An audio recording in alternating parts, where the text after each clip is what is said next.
พ่อแม่พี่น้องลูกหลานเหลนวงศาคณาญาติและพ่อน้อยพ่อหนานพ่ออุ้ยแม่อุ้ยพี่ป้านาอาข้าราชการบ้านเมืองทุกระดับที่รับฟังรายการนี้ขอให้สิ่งศักดิ์สิทธิ์ได้มาปกปักรักษาให้มีความเจริญรุ่งเรืองสุขกายสุขใจเหมือนกันทุกท่านก่อนที่จะได้ดำเนินรายการต่อไปนี้ขออาราธนาพระสงฆ์พระเจ้าและเชิญชวนพ่อออกแม่ออกทั้งหลายได้ไหว้พระพร้อมกันเพื่อให้เกิดความเป็นสิริมงคลกับตัวกับครอบครัวกับสิ่งแวดล้อมปนมมือขึ้นเนอว่าพร้อมกันอะระหังสัมมาสัมพุทโธภควาพุทธังภวันตังอภิวาเทมิกราบสวากขาโตภควตาธัมโมธัมมังนะมัสสามิกราบสุปฏิปันโนภควโตสาวกสังโฆสังฆังนัมมามิกราบหันธัมมังพุทธัสสะภควโตบุพพาภะคณะมะกะลังกะโลมะเสนะโมตัสสะภะคะวะโตอะระหะโตสัมมาสัมพุทธัสสะนะโมตัสสะภะคะวะโตอะระหะโตสัมมาสัมพุทธัสสะนะโมตัสสะภะคะวะโตอะระหะโตสัมมาสัมพุทธัสสะพุทธังสรณังกัจฉามิธัมมังสรณังกัจฉามิสังฆังสรณังกัจฉามิตุติยัมปิพุทธังสรณังกัจฉามิตุติยัมปิธัมมังสรณังกัจฉามิตุติยัมปิสังฆังสรณังกัจฉามิตติยัมปิพุทธังสรณังกัจฉามิตติยัมปิธัมมังสรณังกัจฉามิตติยัมปิสังฆังสรณังกัจฉามิอิติปิโสภะคะวะอะระหังสัมมาสัมพุทโธวิชชาจารณะสัมปันโนสุขโตโลกาวิทูอนุตตโลปุริสธรรมสารถิสัทธาเทวมนุษย์สานังพุทโธภควาติสวากขาโตภควตาธัมโมสันติติโกอะกาลิโกเอหิปัสสิโกโอปันญิโกปัจจัตตังเวทิตโพวิญโยหิติกราบหนึ่งกราบสองกราบสามกาเลนะธัมมัสสวนังเอตัมมังคละมุตตะมังมาแล้วเน้อเสียงก้องเสียงก้องเสียงมองต่ำเข้าเสียงตุเจ้าเทศนาธรรมมาถึงบ้านมาถึงเฮือนมาถึงในเฮือนมาถึงในสุดมาถึงกุฏิกุฏางถึงในรถของพี่น้อง10 เจ้าบ้านทั้งหลายธรรมะเข้ากุฏิสำหรับคนที่เปิดวิทยุรับฟังในทุก เจ้าตั้งแต่เวลา6 โมงถึง7 โมงเพื่อให้เกิดความเป็นสิริมงคลลุกมาเมื่อเจ้าได้ยินพระธรรมคำสั่งสอนในทางพระพุทธศาสนาที่มีพระสงฆ์เป็นตัวแทนนำมาเผยแพร่ให้แก่ท่านสาธุชนทั้งหลายได้ฟังกูเจ้าท่านจะได้ฟังธรรมะเพื่อเป็นเครื่องประดับจิตประดับใจเป็นอาหารทางใจเป็นยาโรคทางใจเป็นได้กูอย่างธรรมะเป็นเครื่องที่อยู่ที่อาศัยของคนที่หุ่มธรรมชอบธรรมขอเจริญพรให้ท่านทั้งหลายช่วยกันฟังเพื่อสันติภาพจะเกิดขึ้นในบ้านของเฮาเมืองของเฮาโดยคนมีศีลมีธรรมทุกวันนี้ อาหารการกินจะว่าไปว่ามาเฮาก็บ่เดือดร้อนน้ำก็มีดื่มอากาศก็มีหายใจอาหารก็มีกินความรู้ต่างๆเฮาไปซื้อหนังสือมาอ่านก็เกิดความรู้ได้เฮาจะบ่เดือดร้อนอะไรหยังกับสิ่งแวดล้อมทุกวันนี้ที่เฮาเดือดร้อนนั้นก็เพราะคนบดีอยู่กับสังคมปรารถนาจะให้คนเฮาได้ฟังธรรมเพื่อปรับปรุงจิตใจให้เป็นคนดีคนงามแล้วเฮาอยู่ม่วนหนังสือพิมพ์ก็ดีวิทยุก็ดีทีวีก็ดีส่วนมาก80%จะลงกับสิ่งบดีกายาบ้ากาฟินกาเหล้า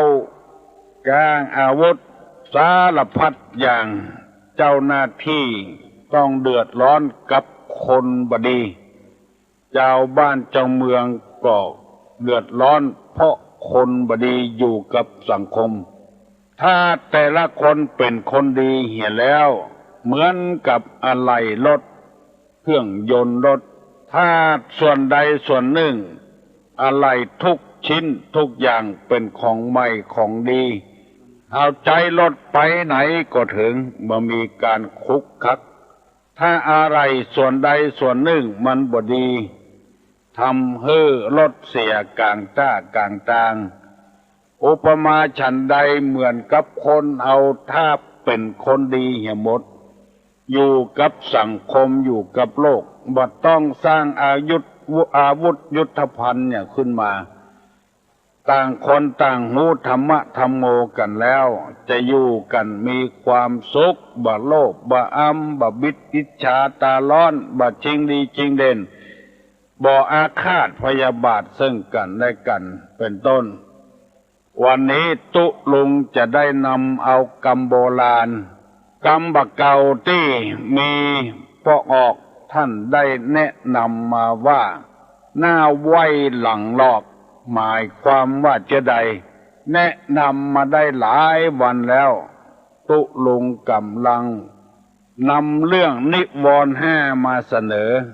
ถ้าเราจะเอาหน้าไว้หลังหลอกมาอธิบายมันจะเป็นการกั้นนิวรณ์ห้าไปวันนี้จะได้นำมาเสนอตามความต้องการคำว่าหน้าไว้หลังหลอกนี้ก็เป็นที่หูกันทั่วๆไปแล้วว่า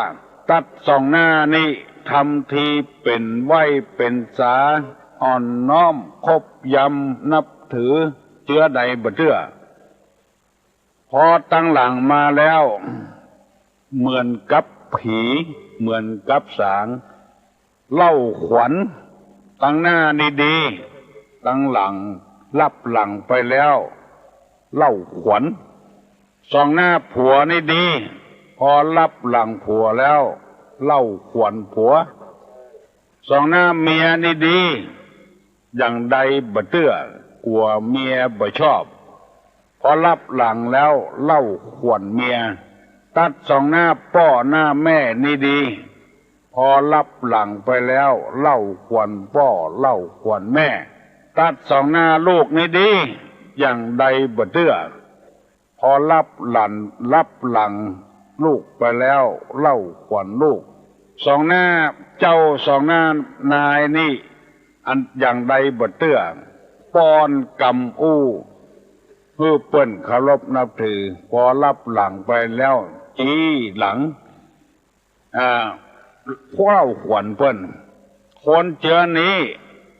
ในพระพุทธศาสนาเปิ้นว่าบัดนี้ครบไปแล้วเสียผลประโยชน์ดังนี้เป็นต้นใครใดอย่างหอเปิ้นนี้กิริยาอ่อนน้อมอย่างใดบ่เตื้อพอได้มาแล้วไปแถมอย่างบ่มีบุญบ่มีกุลอย่างกับไผ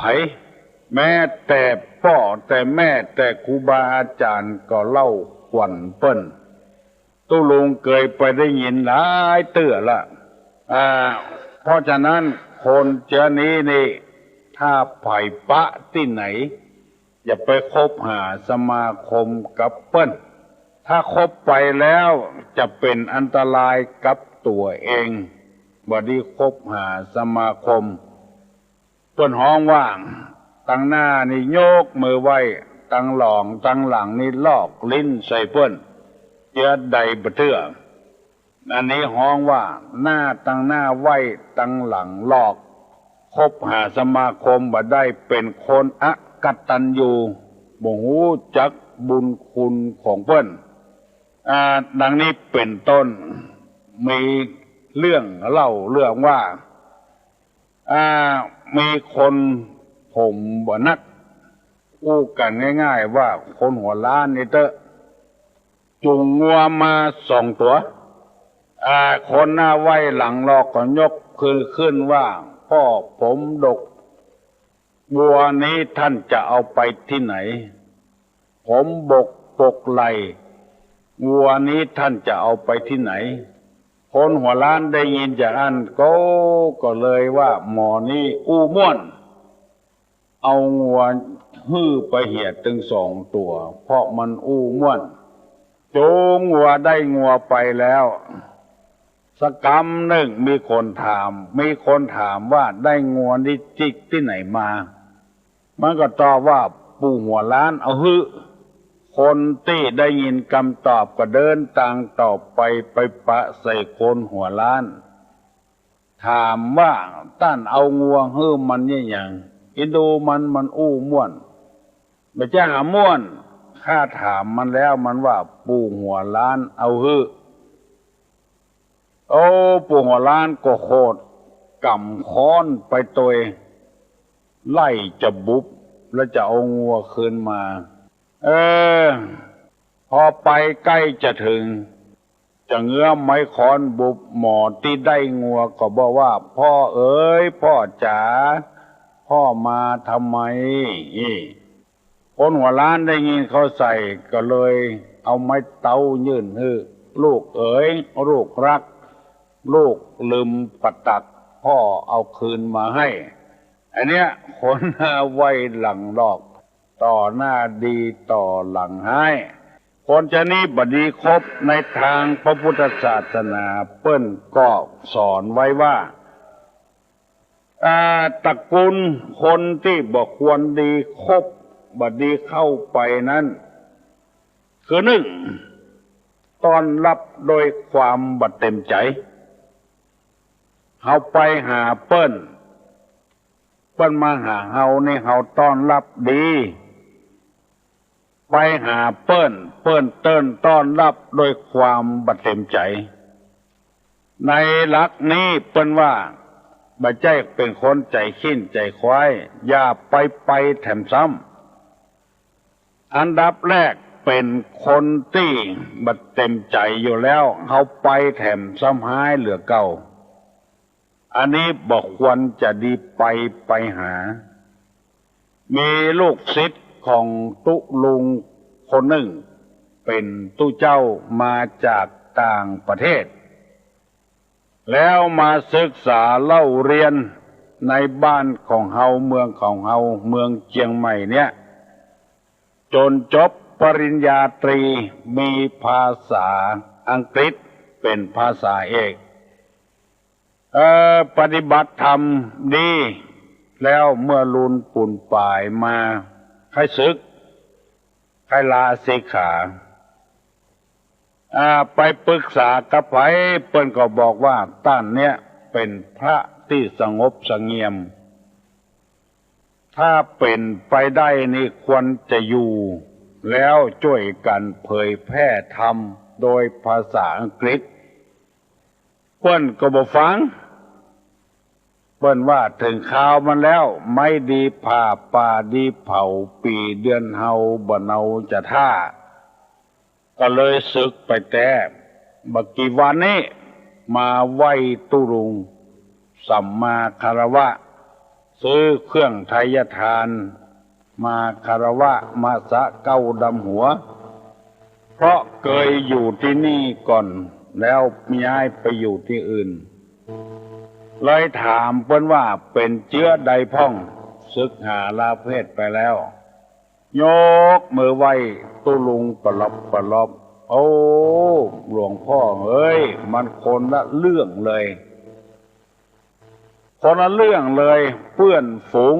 ที่เคยสนิทสนมกันมีขนมกันเดียวแบ่งให้กันกินขี้เขี้ยวกันพอไปถึงแล้วอู้พ่องบ่อู้พ่องบ่เต็มใจคล้ายๆกับว่าเฮาศึกไปแล้วกลัวเฮาไปรบกวนที่อยู่ที่อาศัยกลัวเฮาไปรบกวนอาหารการกินกลัวไปรบกวนเงินทองตุลุงก็เลยอธิบายให้เปิ้นในหลักของพระพุทธศาสนาว่าคนใดเฮาสังเกตพอด้วยความบ่เต็มอกบ่เต็มใจอย่าไปแถมซ้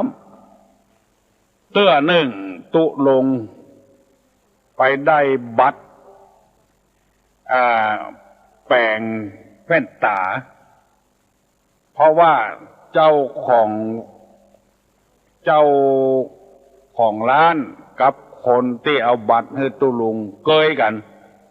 สนิทกันบัตรตุลุงไปเพื่อจะไปทำแว่นตาวัดสายตาปรากฏว่าไปปะใส่เมียเปิ้นไม่ใช่ผัวเปิ้นเข้าไปจัดดีละว่าจะทำแว่นตาตุลุงก็เลยเอาบัตรนั้นยื่นบอกกองหันบัตรนั้นแล้วหน้าบูดหน้าบึ้งบ่ชอบเพราะว่าจะลดราคาตุลุงก็เลยเปี่ยบัตรนั้นมาให้แซบไปวัดสายตาที่อื่นเมื่อโลนมาคนที่เป็นโยมเป็นคนที่เอาบัตรให้ตุลุงถามว่าเอาไปหรือยังตุลุงว่าบ่เอาไปแล้วเพราะว่าหันคนที่ต้อนรับนั้นหน้าบูดหน้าบึ้งหัวจะได้กำไห้น้อยเฮาบอกไปรบกวนเพิ่นแล้วตั้งหั่นมาบ่เข้าไปแถมซ้ำอันนี้เป็นต้นสังเกตไว้เนอะพี่น้องทั้งหลายเปิ้นด้วยความเต็มใจกาบ่เต็มใจกาต้อนรับด้วยความบ่เต็มอกเต็มใจเฮาตึงฮู้ด้วยความเต็มใจเฮาก็ฮู้ถ้าคนใดอยากจะเป็นคนดีกับบ้านกับเมืองตัวเปิ้น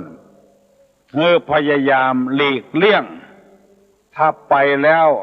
มันบ่ต้อนรับเฮาหูเอาเองด้วยความบ่เต็มอกบ่เต็มใจสัตว์ขว้าง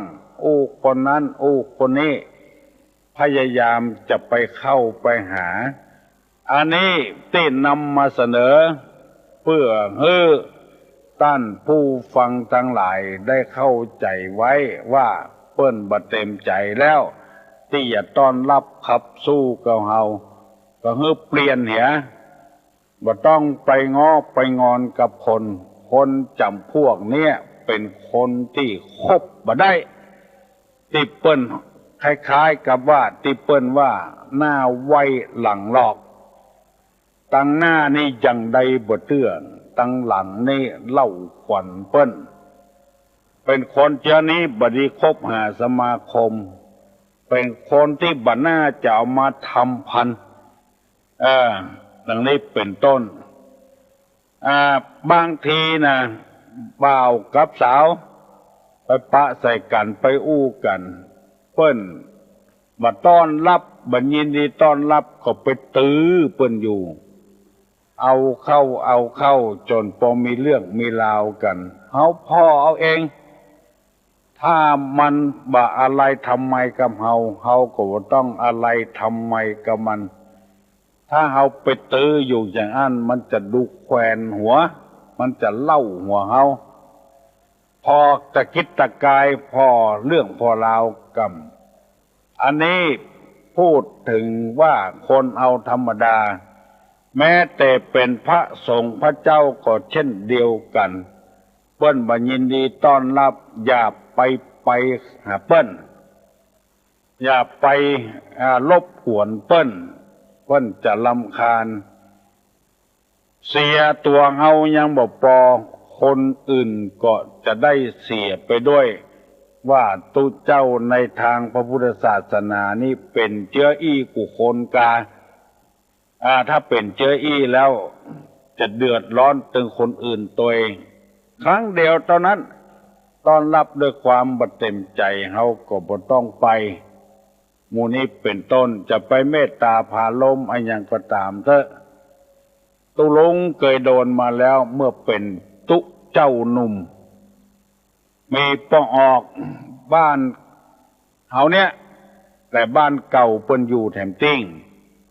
เปิ้นว่าตุไปตัวก็น้อยไปขอเมตตาบ้านเก่าตุลุงนี่มีคน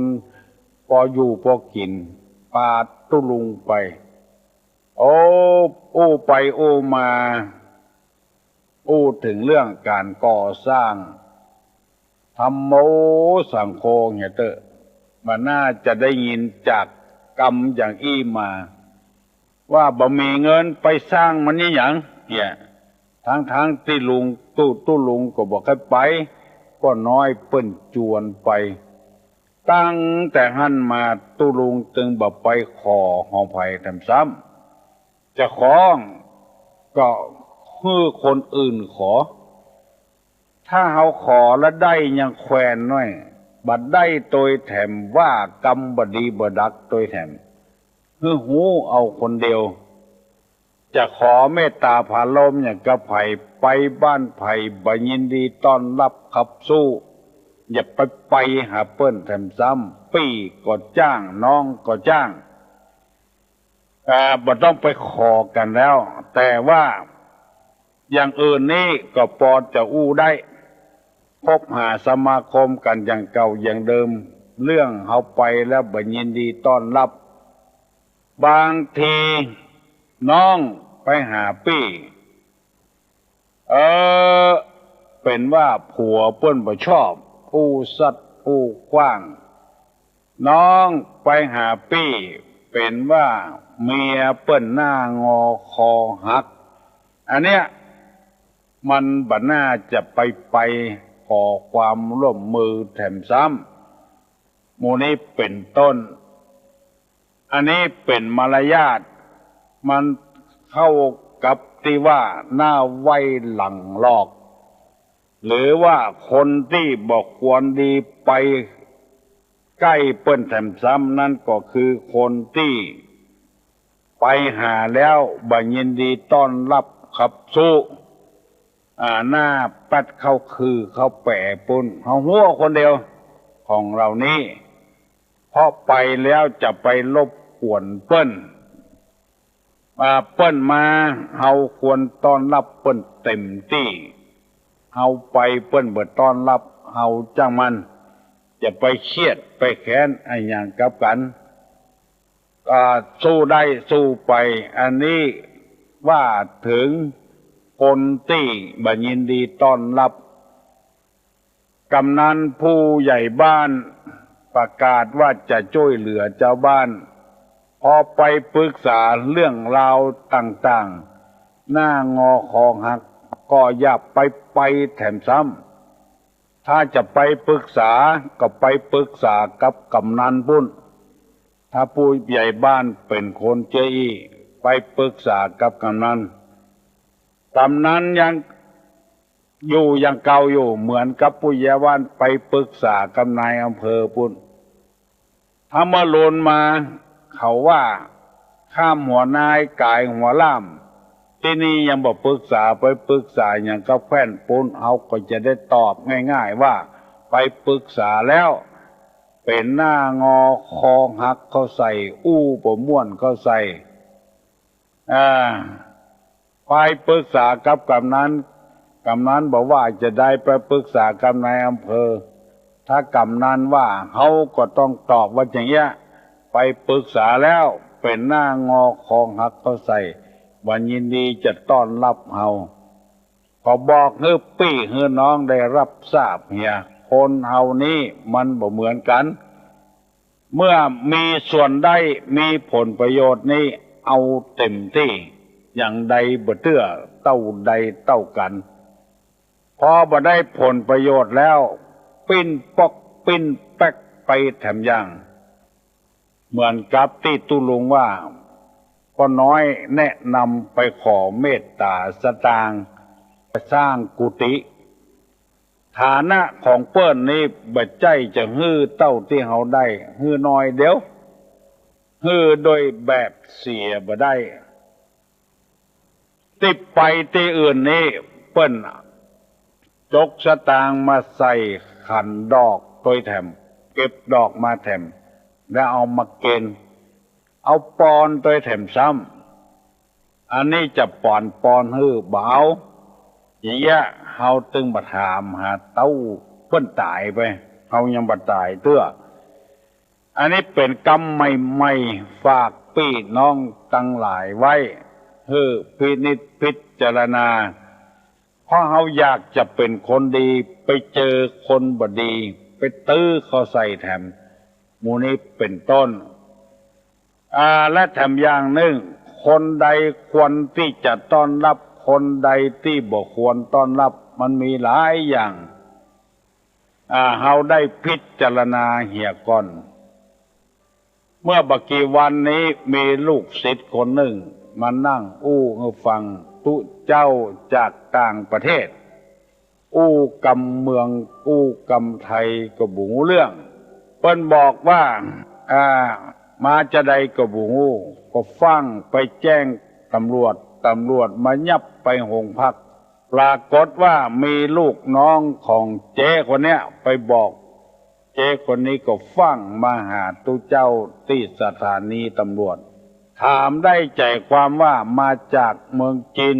อยากจะมาเที่ยวเมืองไทยเขาก็อู้เพิ่นว่าบัดใจแต้กะตุเจ้าแต้กะตุเจ้าแต้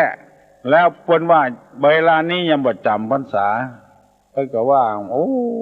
คนไทยจะมามีพรรษาพรรเสออย่างก็ถามได้ใจความว่าเขาก็บ่ได้กินยังบ่พอสตางค์ที่จะปิกเมืองจีนบ่กุ้มยังแถมตาอันตะอีบาทเจ้คนนั้นก็เลยจกฮื้อเปิ้นว่าหัวหน้าค่อยมาแถมใส่หัวมนลุกใส่หัวมนแก๊สบ่มาแถมซ้ำอันนี้ก็ไปแถมยัง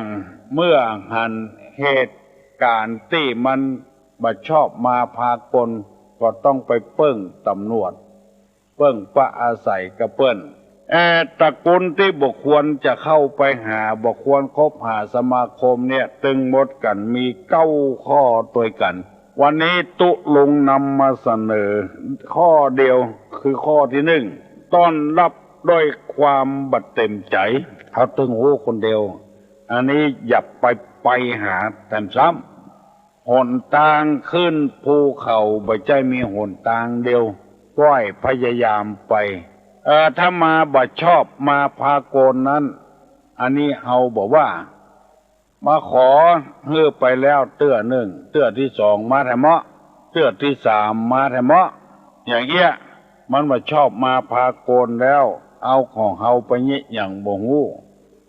หมู่นี้ก็ควรพิจารณาเอาเองเน้อสงเคราะห์กับบ่สงเคราะห์กะ อันนี้เอาอู้สำหรับคนที่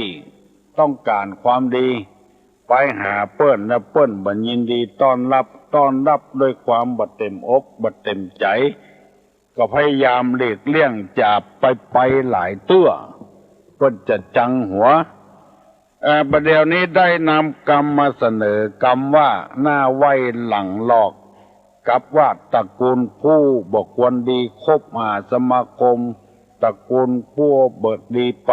อย่าไป6:00ป่ายแล้วขอโทษเนอะท่านผู้ฟังที่โทรมาตะกี้กำลังอู้อยู่โทรมาแถมเตอะฮัลโหลลูกนึงไม่สาครับทำปัญหาครับนักเรียนนักศึกษาที่เรียนสำเร็จก็มีที่เรียนบ่สำเร็จก็มีเพราะขาดคุณธรรมข้อไหนกับศาสนาครับยินดีเนอะปัญหาข้อแรกนี่ว่านักเรียนนักศึกษาที่เรียนบ่สำเร็จเพราะขาดคุณธรรมอันหยังที่เรียนสำเร็จเพราะคุณธรรมอันหยังใครได้ตอบมาเนอะที่เรียนสำเร็จเพราะมีคุณธรรมอันหยังที่เรียนบ่สำเร็จเพราะขาดคุณธรรมอันหยัง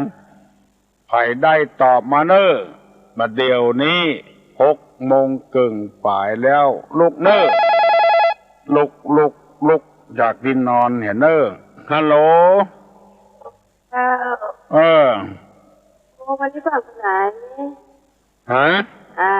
ว่าฝากตอนบ่ได้ยินทีเฮ้ยคำเดียวก่อนเนอะการไหว้พระ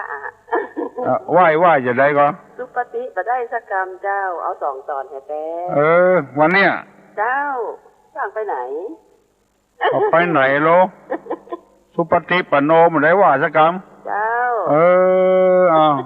อันนี้ดอนแก้วเนอะเจ้าดอนแก้วกะเจ้าจำใบจำบอดว่าเอาอย่างคนเดียวเนอะเจ้าบอกฟังไปไหนวันนี้วันเสาร์ว่าอันอย่างใด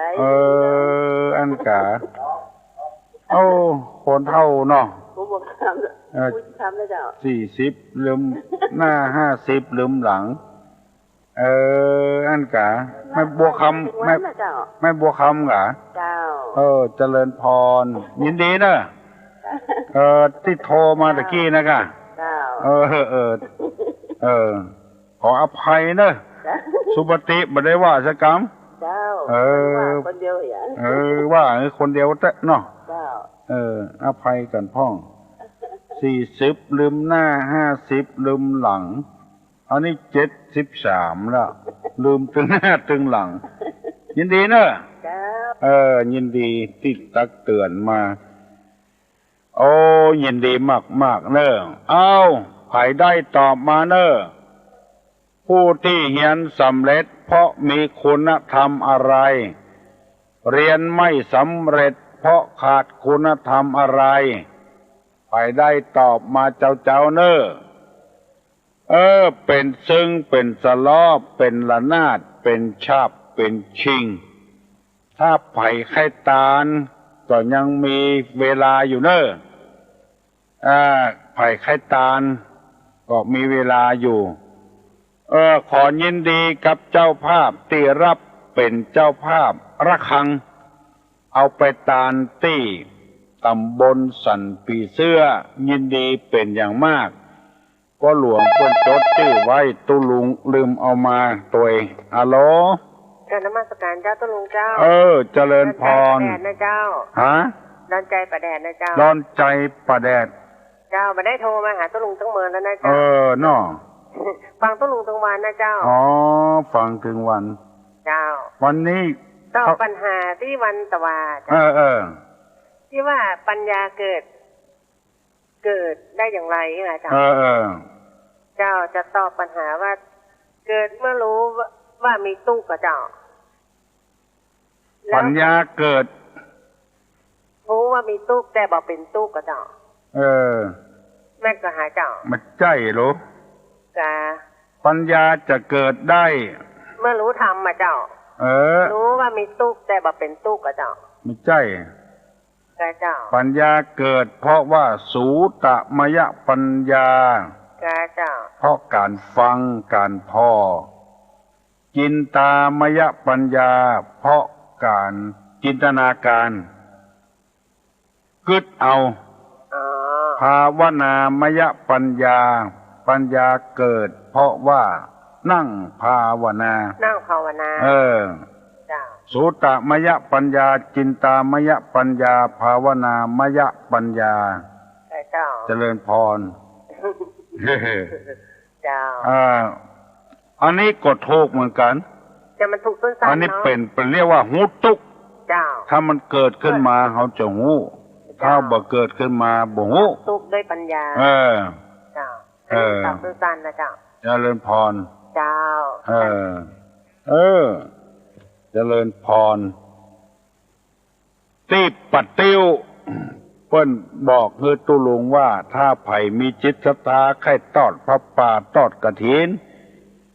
เปิ้นสร้างกำแพงโดยทุเจ้ามรณภาพโดยก็ขอเจอเนอฮัลโหลครับไว้สาครับหาดังข้องครับบุคคลที่รวยในปัจจุบันนี้โดยด้วยความสุจริตเพราะประกอบที่ทำมาอย่างดังรักพุทธศาสนาครับครับข้อแรกยังตอบบ่ได้เตื้อว่าคนที่สอบตกเพราะขาดคุณธรรมมาหยังเรียนบ่จบเพราะขาดคุณธรรมมาหยังที่รวยปัจจุบันเพราะมีธรรมมาหยังฮัลโหลนมัสการเจ้าตอบข้อหนึ่งอ่ะเจ้าข้อหนึ่งเพราะอะไรหยังเพราะมีนิวรณ์มากั้นนะเจ้าเพราะมีนิวรณ์มากั้นจึงสอบบ่ได้บ่เรียนข้อหนึ่งอ่ะเจ้ากรรมฐานพอใจรักใคร่ในอารมณ์ที่ชอบใจเจ้าในรูปโลกกินเสียงเนี่ยเจ้าเพราะว่ามีนิวรณ์เข้ามากั้นจึงบ่เรียนบ่จบที่เรียนจบหรอจบเพราะว่ามีธรรมอะไรอย่างมีอะไรอย่างอิทธิอย่างอิทธิโอตปะก็เจ้าไม่ใช่อิทธิบาท4ทำเครื่องให้สำเร็จเจ้าอิทธิบาท4เจ้าเจริญพรเนอะเจ้านมัสการเจ้าเจริญพรอิทธิบาท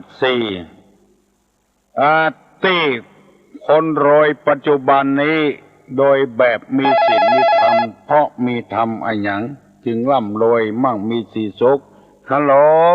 เจ้ามาสการเจ้าโยมแก้วนาปัดติ้วเจ้าแก้วนาปัดติ้วเจ้าขอบคุณมากคนสุลุงเจ้าที่ประชาสัมพันธ์เจ้าสุลุงเจ้าจะคืนอันท่านพระครูวันโสธรเพื่อนท่านแบบเทศนาแต่ละคืนน่ะได้ส่งหนังสือเมื่อได้รับเรียบร้อยแล้วเจ้าวัดไหนพระครู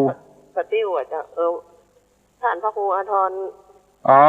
วัดจอมทองเจ้าได้รับตะวันแล้วเจ้าขอคืนเพื่อนท่านจะบอกมาเจ้าเจริญพรจ้าขอส่งข่าวไปที่ท่านพระครูอาทรวัดพระธาตุจอมทองแม่แก้วนา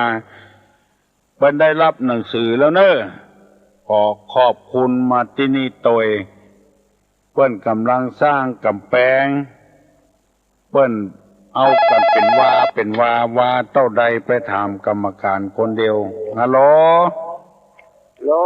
ฮัลโหล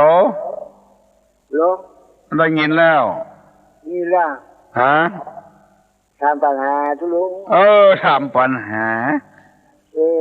ถามว่าจะได้ทุกหนุ่มกินเหล้า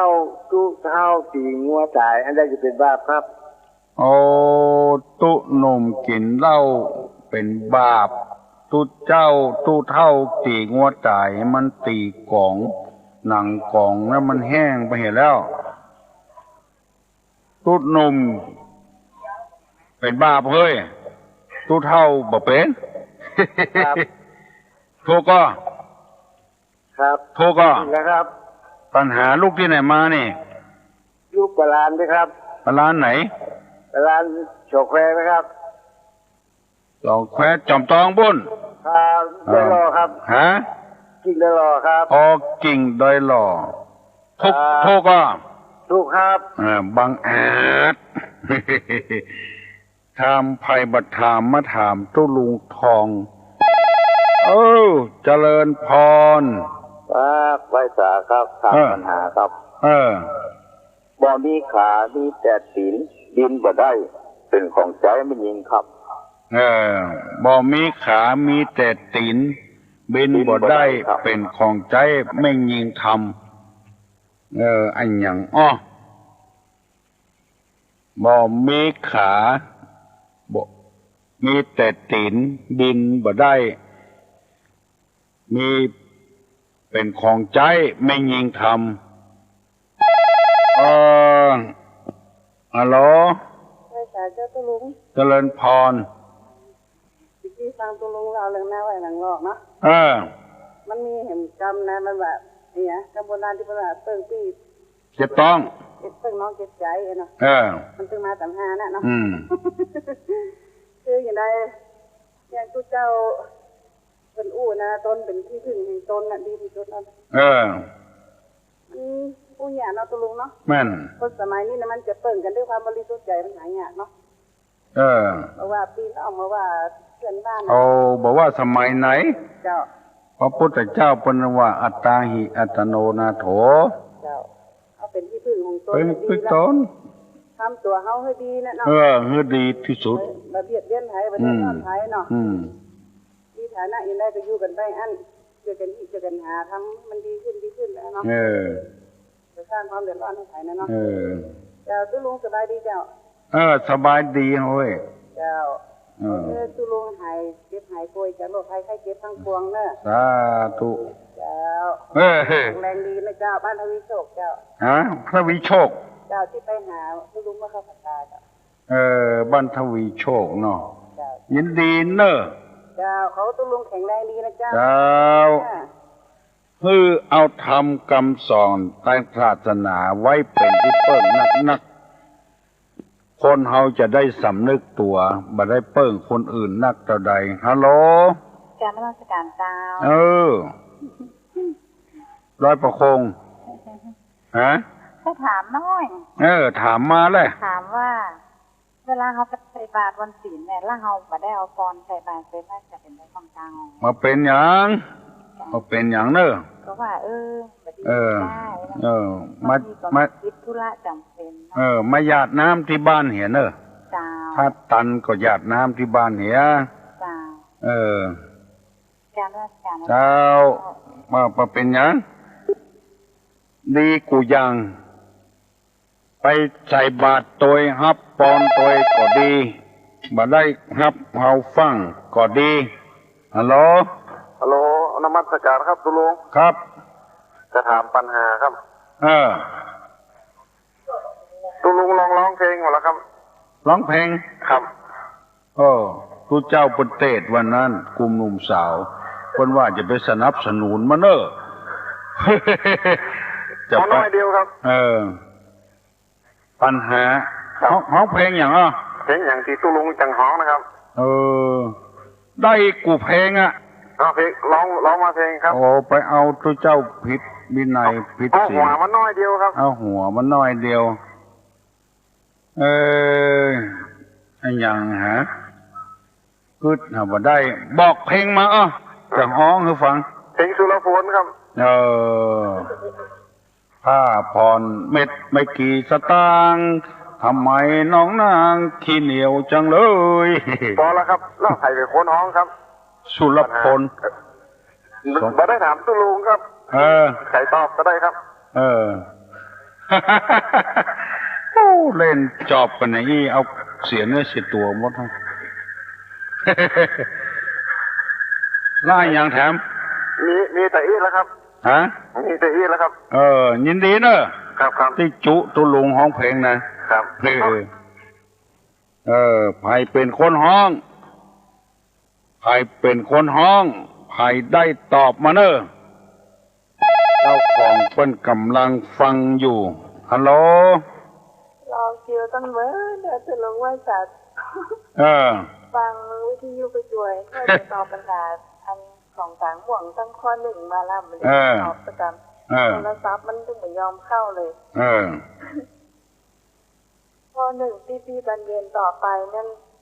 รายละเอียดมันฉันทะวิยะอิสาวิมังสาเนาะอิทธิบาทสี่เนาะนะ4 ข้อครบเลยถ้ามีใครตอบได้คงเป็นข้อนี้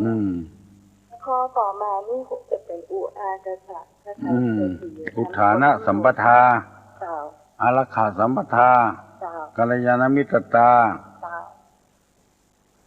สัมมชีวิตาข้อที่ว่ามีติ่นยังบินได้อย่างเนาะเนี่ยนี่บอกโอ้ทุกเจ้าไปกุมเข้าไปบินทบาทพอมีปีกแล้วบินได้บินทบาทมาถามตุลุงคิดปะติ๋วบังอาจบินทบาทบินทบาทมีขาบ่มีปีกบินได้มีขา2 ขาแต่นะขาบาดบ่มีปีกจะบินได้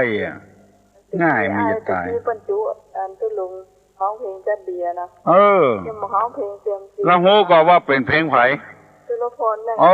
ถูกต้องสร้างสถานีนี้แล้วถ้าเพลงเก่าๆนี่ตอบได้อยู่แล้วเดี๋ยวจะถามต่อก็แล้วกันเทียมซีเสียงรักในไผ่ห้องเทียมซีเสียงรักไผ่ห้องเนาะเมื่อคนอื่นตอบเนาะ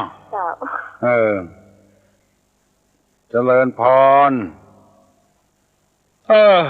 ม่วนอกม่วนใจเนอะกับพี่น้องวงศาคณญาติม่วนใจไปกับคุณธรรมฮัลโหลก็ถามปัญหาครับ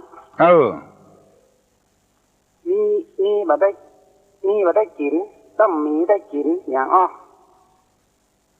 ซองซุปปากม้าซบปากงัวถูกต้องก็ถูกต้องครับบังอาจมีมาได้กินเนาะซองซุปปากงัวต่างมีบ่ได้กินอย่างซึกจังฮัลโหลบ่ถูกครับตุลุงที่ว่าอันสุรพลฮ้องใครเป็นคนฮ้องกระตุลุงมึงก็เป็นคนฮ้องเสียเนื้อเสียตัวหมดเว้ยตำเดียวเปลี่ยนเล่าหัวตุลุงชอบเหรอครับผ้าพรเม็ดบักกี่สตางค์ทำไมน้องนางขี้เหนียวจังเลยเนาะครับไปอย่างล้ำเหลือซื้อมานุ่งดีๆกันไปเปิดหั่นเปิดนี่เขาเปิ้นหั่นเจริญพรเนอะตุลุงเป็นคนห้องโอเคม่วนอกม่วนใจไปกับเสียงธรรมะเนอะเมื่อเจ้าวันนี้วันเสาร์เอากันเต็มที่เลยฮัลโหลเจ้าก้อยแตะก้อยว่าแม่ป้าเอาแห้งๆทำนั่งเหรอราชการเจ้าตุลุงเจ้าได้ยินแล้วยมเจ้านาน่ะไม่แก้วนาวันม่วนม่วนแท้แก้วนาปัดติ้วเนาะฟังนี่ตึงได้เจ้าแก้วนาปัดติ้วเนาะเจ้าขนาดบ่อนได้ผู้หญิงผู้ยังนะตุลุงเจ้ากำแพงว่าเท่าใดเปิ้นบอกกำแพงมันเป็นช่องเจ้าน่ะก็ช่องก็ได้ว่าก็ได้2เจ้าเป็นช่องละ12,000เจ้าถ้าเพิ่นจะเอานิ้วกี้เป็นก้อน5 บาทก็ได้ก้อน5 บาทเจ้าถ้าเป็นกำแพงช่องละ12,000เจ้าทุกอย่างขี้เปอะแต่ขอบคุณนั้นท่านตุลุงเจ้าแต่วันนึงถึงว่าเจ้าก็ฟังถึงวันนะฟังถึงวันเนาะเจ้าทั้งปะติ้วฟังหลายคนกันฮะฟ ฟังหลายคนเจ้าก็ไล่ไปบอกผู้สูงอายุหลายคนนะเจ้าฟังกันเจ้าตุลุงว่ะนั่นแหละว่าฐานพระครูเขามีในอันวิหารไม่ได้ฮะเพิ่นกำลังได้มาเจตเขาฟังกะเนาะก็บอกกันก้าถ้าวันใดตุดลุงบอกไปห้องยาก็นิมนต์มาพอจะเมตตาได้เจ้าถ้าไปห้องยานี่มาได้นะเจ้าเนาะถ้าไปห้องยานี่โอ้มันอ่อนเฮ้ยแต่ว่าก็ลูกห้องยามานอนทิกๆอ่ะไผ่ไปไผ่มาบ่ได้ปะสักคำกำลังมีอันบุญวัฒนาก็ได้ไปกราบไหว้วัดเจ้าเอากะโอ้ตุลุงสนับสนุนเต็มที่ตุเจ้าที่เป็นตุหลวงเดียวนี่นะเปิ้นท่องปฏิโมกได้หมดได้กำปากตุลุงอุปการะเปิ้นน่ะแต่ฮื้อถวายไปเป็นหมื่นบุญประกาศอำเภอเจ้าบ่เป็นหยังเป็นห่วงเนาะว่าถ้าห่วงตุลุงจึงใจสบายนะใจม่วนได้อู้กับปอกออกแม่ออกพี่น้องต่างหลายเฮียนบ่สำเร็จเพราะมีนิวรณ์เข้าครอบงำเฮียนสำเร็จเพราะมีทำอิทธิบาท4ฮัลโหลไปสาบาตาตุลุงครับเจริญพรไปสาบาตาตุลุงครับโอ้ไว้พระมงคลวัดปังกองครับสันกองครับวัดปังกองตำบลห้องแก้วกิ่งอำเภอแม่อ่อนนะครับแม่อ่อนบุญกะครับเป็นทุเจ้าแหละเป็นทุเจ้าครับได้ยินเผียปูนครับได้ยินเสียงผมฟังไว้นะครับอันกะครับผมมันมีกี่ที่เนาะคือผมบวชได้ไหมเข้ากรรมวัดเข้ากรรมไปที่วัดปังกองทุกสถานจะโยมเขานิมนต์มาเทศนี้อย่างน่ะที่มีครูบาเท่านะครับนั่นครับจำได้ละสันของห้วยแก้วเดี๋ยวนี้เป็นอายุ95แล้วครับแกวอยู่กับตัวเพื่อน2 องค์นะครับเข้าบ้านออกบ้านเหมือนกันนะครับใจดีครูบานะแล้วเพื่อแข่งแบงค์นี่นะครับแข่งแบงค์จะมีอุปถากบ่ครับหาไหนบ่ได้ละผมก็บ่จ้างยังไงเนาะเมื่ออันครูบาล่าเปิ้นไปตานตัวเนาะครับมาล่าตาทิพย์นะครับสตางมีในย่ามเท่าใดจกเมื่อครูบาสันกองหมดตัวลุงซึ้งใจบ่เท่าเปิ้นเป็นอุปสายาของเปิ้นเนาะว่าไงครับอุปสายาของคณะของครูบาล่านะครับโอ้ยปังผมตอนแรกผมจะบวชท่านที่ครูบาเนาะพอดีเปิ้นมาหน้าภาพเนี่ยผมก็เลยมาบวชอยู่ด้วยเปิ้นเนี่ยแล้วก็ตุลุงห้องเพลงเมื่อกี้เป็นห้องธรรมะลูกตอนหน้าก็เป็นธรรมะครับเป็นธรรมะพวกม่วนนะเพลงนี้นะคือคติสนใจครับโมผ้าเปลือกเปลือบันเอามันนุ่งเนาะโมโยมพี่โยมน้องเนาะอันเนี้ยอย่างนั้นนักเรียนถามผมเนี่ยตุลุงเพื่อนนุ่งว่าแม่เนี่ยตุลุงหันอยู่ไหนตุลุงหันว่าเป็นของวัดเตี้ยงนี่เนาะเขาเข้าใจอะไรครับแต่ยังครับเฝ้าครูบาครับยินดีตัวตุลุงใครไปผู้ท่องไปบ่ได้ละว่างมาตั้งแต่ตุลุงใครไหวครูบาปอกล็อกตุลุงจำได้อยู่จำได้ดีอยู่ครับครับผมไม่ได้ยินเสียงสังขารของตุลุงเราของตุลุงพักผ่อนนักแล้วก็ออกรายการนี้ครับพร้อมกันนี่ขอไหวครูบาตัวครับครูบาอย่างก็ชื่อเพื่อนครูบาอธิการสิงแก้วครับอินแก้วสิงแก้วครับสิงแก้วเนาะครับครูบาสิงแก้วอาจารย์กโมครับขอไหวสาครูบาอายุยืนนักครับขอบคุณครับครับไหวสา7 โมงแล้วไปต้องการตัวตุลุงมาตุลุงทองตนเก่าตนที่เทศทุจกแต่ก่อนฮัลโหลครับไว้สาครับกระดูกยังที่อยู่บนหลังคาแล้วก็ตอบสักที่ว่าเจ้าเ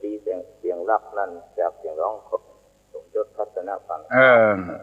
เสียมซีเสียงรักเป็นเสียงร้องของสมยศทัศนพันธ์กระดูกอะหยังที่อยู่หลังคาดูกอะหยังที่อยู่หลังคาดูกอะไรเอ่ยที่อยู่หลังคาเอาตอบมาเนอะแล้วกำลังตุลุงจะย่างละดูกอะหยังที่อยู่หลังคาฮัลโหลฮัลโหลจุอันนี้กันโอ้สวัสดีเจ้าโอ้เสียงก้อยเอาแห้งๆนั่นกะขันแก้วนั่นแหละจ้ะไม่ขันแก้วสันปูเลยฮะเจ้าลูกก้านไงดุกก้านเพิ่นเอาไผ่คาเนาะกินมันได้ฮะมันยังบ่กินมันน่ะดุกมาบ่กินเดียวเนาะดุกก้านไผ่คาไผ่ตองตึงเนาะถูกต้องแล้วครับไม่ขันแก้วอารมณ์ดีเนาะโอ้ดีแต่มาขันแก้วดูกติ้มอยู่หลังบนหลังคาดูกก้านดูกมาบ่กินก็ดูกก้านฮัลโหลควายสาครับลุงโอ้ผมเคยถามว่าควายที่เป็นไทยถอนชีวิตนะแล้วมันเอาไปเลี้ยงได้2 ปีมันบอกมานเนี่ยเราขายแล้วซื้องัวมาไม่ถูกต้องป่ะฮะเนาะเนี่ยจะได้ดีฮะเนาะตุลุงกลัวเปิ้นเอาไปฆ่าเนี่ยเดี๋ยวนี้แล้วซื้องัวมาแทนเนี่ยต้องถูกเป็นฆ่าแล้วหน้ากากกลัวเป็นจิ้นไปเหี่ยนี่พิจารณาเองเนอะก็เฮ้ยตุลุงตอบมาได้เฮ้ยถ้าใครเจริญรุ่งเรืองนี่ก็ถูกละซื้องัวมาลูกมันจะได้ออกนักถ้าอู้ตามเจริญรุ่งเรืองในทรัพย์สมบัติวัตถุนิยมนะอู้ด้านธรรมะนี่ก็ตอบมาได้เฮ้ยพิจารณาเองเนอะหูเอาคนเดียวละเนาะเจริญพรเจริญพรนักแกเนอะปัญหาข้อนี้นะลื่นก็บ่เข้าคายก็บ่ออกเอาละน้องตูลงจับบ่ได้ปั่นปอนเตื้อขอแถมกำฮัลโหลครับเรื่องงัวนั่นนะครับเรื่องควายนั้นขอเอาปิ๊กมาคืนแล้วเอาตัวใหม่ไปนะครับอันบอกครับน้องขอบคุณครับครับคือมันตายด้วยอายุไขของมันพอออกเรื่องควายนั่นนะขอเอามาคืนเราเอาบัตรขายขอมาคืนถ้าว่าเอาลูกจากวัดโสพนารามนี่ไปนะขอให้เอาควายนั้นมาคืนคืนที่วัดโสพนารามแล้วเอางัวไปทำ2 ตัวขอบอกไว้ที่อีก่อนเอางัวคืนไปทำ2 ตัวบ่ต้องซื้อต้องขายละฮัลโหลครับนมัสการครับผมเคยตอบเรื่องงัวเรื่องควายหน่อยนะครับความจริงแล้วเป็นไทยชีวิตมาแล้วบอกควรจะเอาเห็นไปขายไปแลกไปอย่างเนาะนึกว่านะถึงธรรมะเนี่ยผมตอบเต็มตุนนะครับว่ามันเป็นบัตรถูกเพราะว่าเอาไปแล้วบอกว่าเปิดเอาไปอย่างนะครับน่าค่ะครับต้องปล่อยให้เปิดถึงหมดอายุไขของเปิดถูกต้องนะครับครับขอบคุณครับขอบคุณถูกต้องแล้วไอ้ที่ว่าควายมันบักเกิดไปอย่างสักอย่างนะเอามาคืนถ้าไปเอาที่อื่นมาก็เอาไปคืนที่อื่นถ้าบ่มีที่คืนแล้วเอามาคืนที่วัดโสพนารามนี่เพื่อมันตายตามอายุไขของมันแล้วตังวัดโสพนารามจะมอบงัวเงื้อแถม2 ตัวบ่ต้องขายมันบ่ต้องซื้อทำไมกำไห้นะมีในตัวมาแล้วคือได้งัวไปแถม2 ตัวได้ควายไปแล้วกลัวเปิ้นเอาไปขายว่าเวยก็บ่ได้กำเดียวเอาไปขายทำเอาขายไปขายกลัวเปิ้นเอาไปขายกลัวเปิ้นเอาไปเนี่ยอย่างอื่นอินดูมันเปิ้นเอา ไถ่ถอนชีวิตมันแล้วเปิ้นกลัวมันตายด้วยคมหอกคมดาบคือตายด้วยอายุไขถ้าเอาจากวัดโสพนารามนี่ไปก็เอาคืนมาเนอะแล้วจะเอางัวฮื้อฮัลโหลฮัลโหลก็ว่านะคนที่เอางัวควายที่เพิ่นปล่อยที่เพิ่นมันไถ่ชีวิตแล้วถ้าเอาไปทำประโยชน์ชีวิตจะเริ่มรุ่งเรืองนะจ๊ะแต่ถ้าเอาไปขายเอาไปฆ่าเอาไปอย่างนี้ชีวิตคงจะ